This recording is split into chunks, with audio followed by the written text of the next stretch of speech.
The rumble of motorcycles shook the windows of Rosie's diner as the sun dipped below the horizon, painting the New Mexico desert in shades of orange and red dot inside. 23-year-old waitress Maya Torres wiped down the counter for what felt like the 100th time that day, her feet hurting in her old sneakers. The dinner rush had finally ended, leaving only a few customers scattered among the red vinyl booths. She heard them before she saw them, the deep, loud roar of Harley-Davidson engines pulling into the gravel parking lot. Maya's hand paused. Mid-dash wiped through the window. She counted 5 motorcycles, their shiny chrome catching the last rays of daylight. The lead rider got off first, a huge man with a leather vest covered in patches that showed he was a member of the Hells Angels. His weathered face was partly hidden by a gray beard that reached his chest, and his arms were covered in detailed tattoos that told stories of a life Maya could only imagine. The other customers' conversations died to whispers. Old Fred, sitting at his usual corner booth, suddenly became very interested in his coffee. Maya felt her heartbeat speed up, but she straightened her spine and grabbed a stack of menus. Her grandma had always taught her that respect was earned by giving it first. The bells above the door chimed as the group entered. The big man in front, his vest Red Bull above the patch, held the door open with surprising gentleness. Behind him, another biker carefully wheeled in a small figure in a wheelchair. Maya's professional smile faltered for just a moment when she saw the little girl. She couldn't have been more than 7 years old, with dark curls that framed a delicate face. Her body was stiff in the special wheelchair, her hands curled inward, her head tilted to one side. Cerebral palsy, Maya recognized immediately. Her younger cousin had the same condition.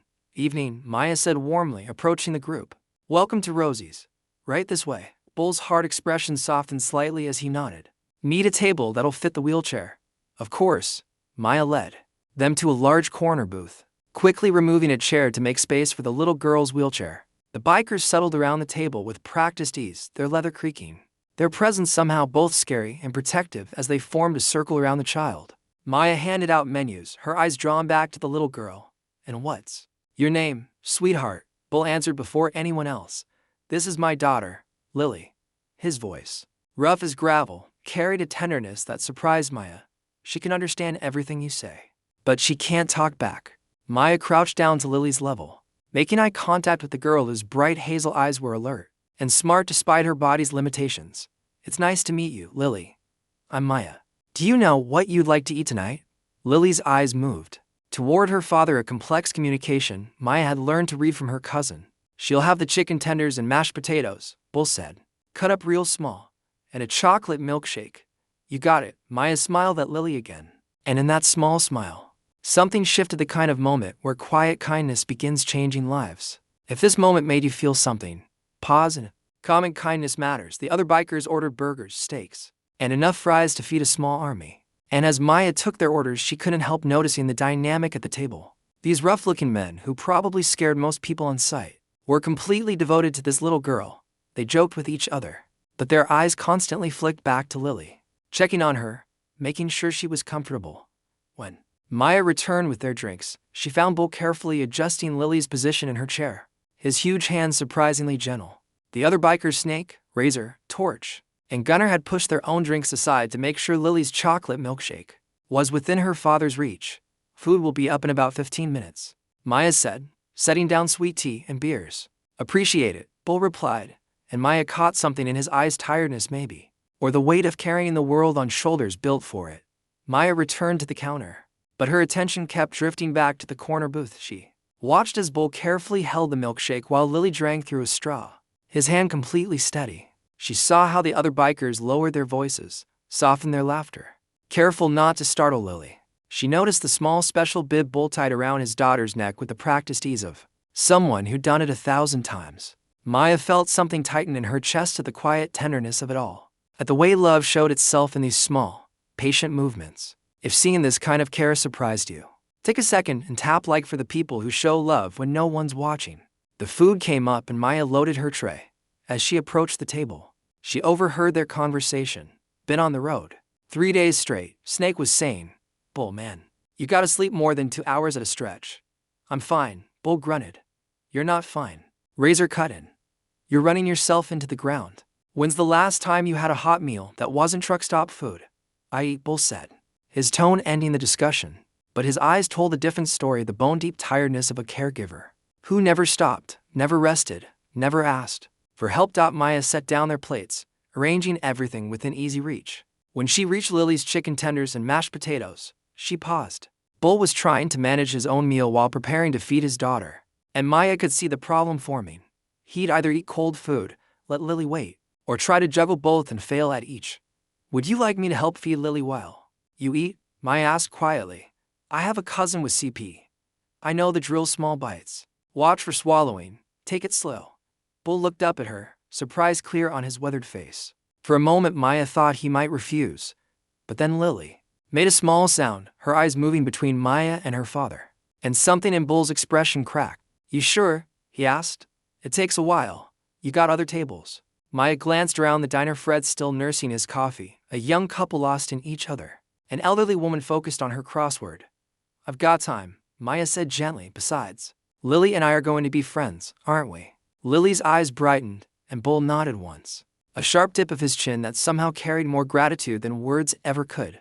Maya pulled up a chair between Bull and Lily. She picked up the fork and cut a small piece of chicken tender, making sure it was manageable. Okay, Lily, here comes the first bite. You ready? Lily's mouth opened slightly, and Maya carefully placed the food inside, watching as the girl chewed slowly. It was a process that couldn't be rushed. Each bite took time, required attention. Demanded patience. Maya kept up a gentle stream of conversation, talking about the desert sunset, about a road runner she'd seen that morning, about anything and everything that might make this little girl feel normal, feel seen, feel like more than just a set of medical challenges. Beside her, she heard Bull pick up his own fork and take his first bite of hot food he could actually taste, instead of wolfing down cold meals between stops.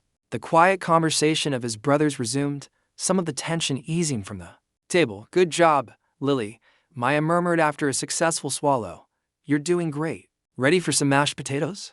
As she worked, Maya became aware of Bull watching her, not with suspicion, but with something closer to wonder. She glanced at him between bites. What? She asked softly. You're a natural, he said. Most people, they're either too scared to try, or they treat her like she's made of glass, or like she can't understand. You see her. Maya felt her throat tighten. She's easy to see, she said quietly. She's got the brightest eyes in this whole diner. Lily made a small sound, a soft vocalization that Bull clearly understood, because his eyes grew suspiciously bright before he looked away, clearing his throat. They fell into a steady rhythm. Maya feeding Lily, Bull and his brothers eating and talking in low voices about roads traveled and roads still to come. Maya learned they were riding from California to Texas, that Bull had recently become a single father when Lily's mother decided raising a disabled child wasn't the life she'd signed up for. That these from men scary-looking bikers with leather vests, tattoos, and thunderous motorcycles had appointed themselves Lily's uncles and protectors. Milkshake time, Maya asked when most of the food was gone. Lily's eyes lit up, and Maya laughed softly. I'll take that as a yes. She held the cup steady while Lily drank, remembering how important it was not to rush, how breaks mattered. Bull had finished his meal and was now just watching, his expression softer than when he'd first walked in. You're really good at this, Gunnar said. You work with disabled kids or something. My cousin Sophia, Maya explained. She's 12 now.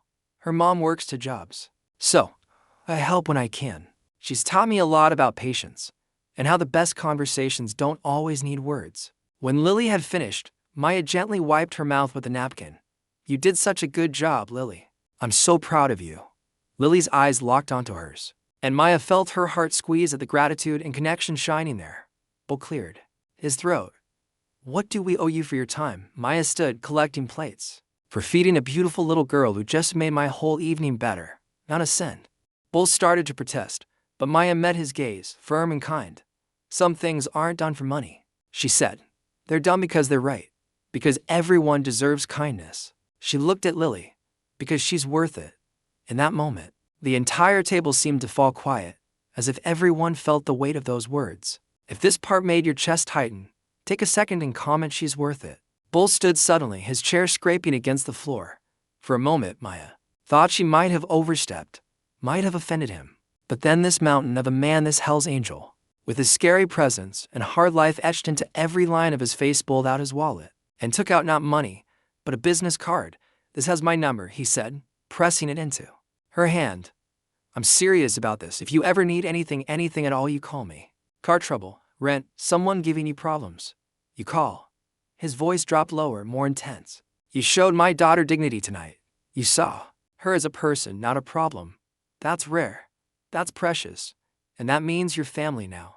You understand. Maya looked down at the card, then back up at Bull. His eyes were fierce with sincerity. Around him. His brothers nodded in agreement. Thank you, Maya managed. Her eyes stinging with unexpected tears. The bikers paid their bill, leaving a tip. 3 times the cost of the meal. Before they left, Snake, Razor, Torch, and Gunner each shook Maya's hand, thanking her for her kindness. Bull carefully moved Lily's wheelchair toward the door but paused at the threshold. Maya, he called. She looked up from clearing the table. I meant what I said. Family in our world is sacred. Don't forget that. Maya nodded, unable to speak past the lump in her throat. She watched through the window as Bull carefully transferred Lily into a specially modified sidecar, securing her with the practiced ease of a father who had done this countless times. The wheelchair was folded and strapped to another bike. Engines roared, and they pulled away in formation, Bull leading with his precious cargo beside him. The diner felt quieter after they left, emptier somehow. That was something, Rosie said, coming out from the kitchen. 40 years running this place, and I've never seen anything like it. They're good people, Maya said softly, still holding the card. The best ones usually come in unexpected packages, Rosie replied. Your grandma would be proud. Maya returned to her closing duties, but her mind stayed with Lily's bright eyes and Bull's gratitude. She didn't think she'd ever see them again. She was wrong. 3 weeks later, the familiar rumble returned. Bull and his crew became regulars. When Maya's car broke down, it was mysteriously fixed and detailed. When her apartment burned down, they showed up with furniture and clothes. Family helps family, Bull had said. 6 months later, Maya applied to nursing school. She couldn't afford it until a full scholarship appeared in her name. When she called Bull, crying, he said simply, you fed my daughter when you didn't have to. You saw her. That's an investment worth making for years later. Maya graduated at the top of her class. Bull and the crew sat front row, Lily between them. Bull handed Maya a small box, a silver pendant shaped like an angel with motorcycle wings. Family forever was engraved on the back. You're the daughter I never had, Bull said. I love you too, Dad, Maya replied today. Maya runs a support program for parents of disabled children, funded by an annual motorcycle rally led by Bull and Lily, smiling proudly from her custom sidecar. Because heroes don't always wear capes. Sometimes they wear a leather vest. And sometimes they're waitresses who take 20 minutes to feed a little girl and change everything. If this story stayed with you, don't scroll past, share it, subscribe, and tell us in the comments, would you have done what Maya did?